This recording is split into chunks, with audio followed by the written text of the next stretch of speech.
Okay, a post-fight review of Terence Crawford versus Julius Indongo ended in a stoppage victory early for Terence Crawford. Not the most unforeseen outcome, to be perfectly honest. Most people were predicting a Terence Crawford unanimous decision. In my opinion, I was expecting a knockout for Crawford between the 7th and 9th, wearing Indongo down, but it did turn out just to be an early stoppage as a result of just concussive body shots from Crawford. Indongo was wild. He wasn't concise in his punches in the slightest. He was swinging everywhere and wasn't actually using his height advantage at all. I think he has a reach advantage as well by a bit. Yeah, I think he was about 2-inch reach advantage as well, but rather than sort of working for medium to long range, he was sort of swinging wildly and actually getting closer to Crawford, which was allowing Crawford to counterpunch and wear Indongo down incredibly quickly. And although Indongo is a very good fighter, it really did show the difference between a world-class fighter and the elite fighters, pound for pound. Now, in terms of what happens next for Crawford, the move to 147 I think it's certain. I think fights against Keith Thurman and Errol Spence Jr. have to happen. I think they are fights that would be very, very interesting, particularly the Errol Spence fight, because although how many fights has Spence had? Something like 17, 18 fights. Obviously, the IBF welterweight world champion, having beaten Kell Brook, he holds that belt, and I think that's definitely something Crawford would be after. But in terms of how that fight goes, I mean, Errol Spence has got incredible punching power for his weight, and is a lot of people's top 5 pound for pound lists. I know he was in Teddy Atlas's yesterday, and that sort of was a bit of a controversial one. But I mean, I see him as a very good fighter. I still think he's completely unproven. Obviously, his only world level fight was against Kell Brook, and many people will argue that was a damaged Kell Brook at that. But I think it's undeniable the skill that Errol Spence has. But in terms of how I would see a fight between him and Terence Crawford play out, I think in Terence Crawford you've got a guy who packs power. Earlier on in his career, he was a little bit patty. He didn't seem to be able to actually get people out there. He seemed a lot weaker, but he's worked on that, and he's been dispatching people with relative ease of recent, in like the last 3 or 4 years now. So, 2 or 3 years, sorry. Terence Crawford's definitely up that part of his game, but obviously in terms of boxing brain, I don't think there's many better. He's on par with your Lomachenkos and your Rigondeaux and your Wards in terms of just the technical side of boxing. So I think a fight between Terence Crawford and Errol Spence Jr. would be a definite spectacle. I personally would see Crawford possibly outpointing him. If he could move, keep the speed and not get hit, then I honestly could see him outpointing Errol Spence. Whereas most people seem to be just going that Spence would just be too powerful for him, be too big.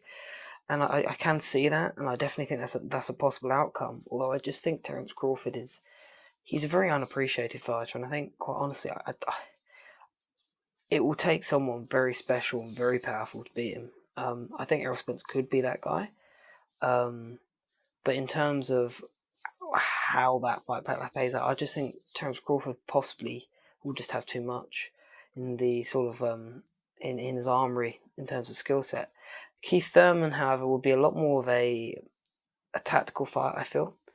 I feel that one, in many ways, to me, is almost more interesting than the Spence fight, because obviously Spence, you've got a bit of skill and power there, but against Crawford's just incredible ring IQ. And I think against Keith Thurman, you have two guys who can bang, but also both have equally good boxing IQs.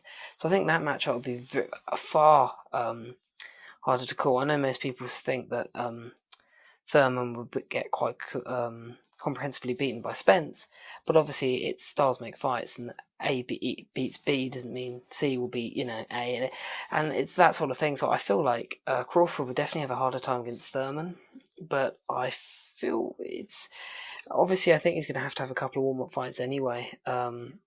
Apparently he does want the winner of Horn Pacquiao, but then again, so does everyone, because let's be honest, it's going to be an over-the-hill Pacquiao or a Jeff Horn, which isn't a particularly fantastic welterweight. I know Bradley Skeet's calling him out as well. And I would honestly pick Skeet to beat, would definitely beat Jeff Horn, possibly even Pacquiao now. But I think Terence Crawford would beat current Pacquiao or Jeff Horn with relative ease. I think Pacquiao will probably be a unanimous decision job or even a late stoppage, whereas I think Horn would be he would just be overwhelmed by Crawford, because I just don't think there are levels to the sort of boxing IQ Jeff Horn has and Terence Crawford has, and it's not a small gap. It's not a couple of centimetre gap. We're talking miles apart.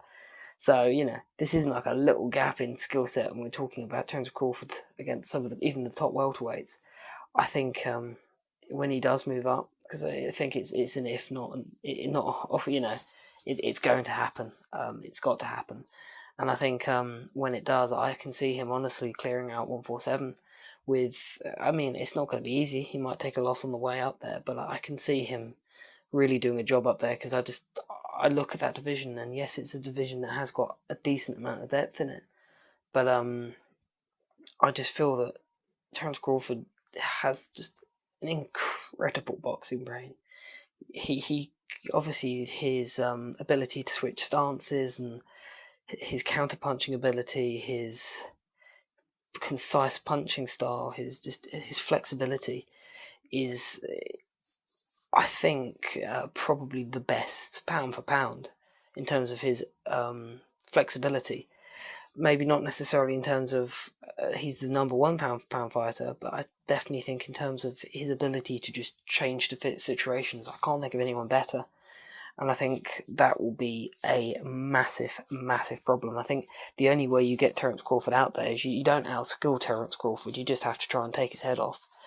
And I mean, someone like Errol Spence could do that, but could Errol Spence live with Terence Crawford's relentless work rate and just tricky style? I don't know. It would be a fantastic matchup, and I'm really looking forward to seeing that if that does happen. But as it stands, Terence Crawford is now the unified IBF, WBA Super, WBC, WBO, and IBO World Super Lightweight champion, and we'll have to just see where it goes from here. Hopefully he goes up to 147 and aims to try and unify there as well. But that's that, and we'll see where he goes.